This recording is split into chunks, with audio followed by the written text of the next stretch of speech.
Cars are everywhere. We use them every day, but have you ever wondered how they're made? Car manufacturing is a complex process with many stages. It involves thousands of parts and skilled workers. Understanding how cars are made is fascinating. It also helps us appreciate the engineering and craftsmanship involved.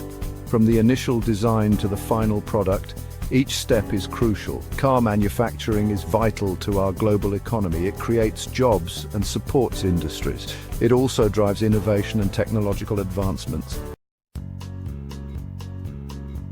The first step in creating a car is the design phase. This is where ideas come to life. Automotive designers use computer software to create the car's shape and look.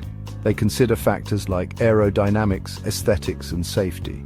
The design team works closely with engineers. They ensure the design is functional and meets all regulations.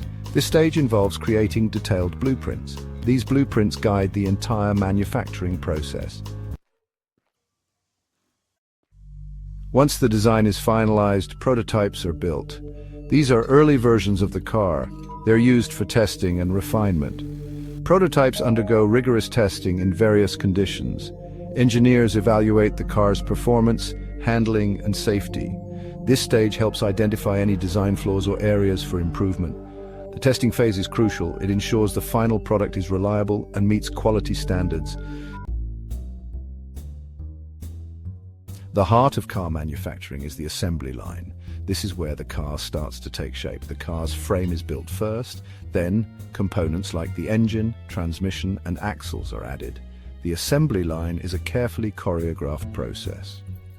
Each worker has a specific task. Robots are also used for repetitive tasks.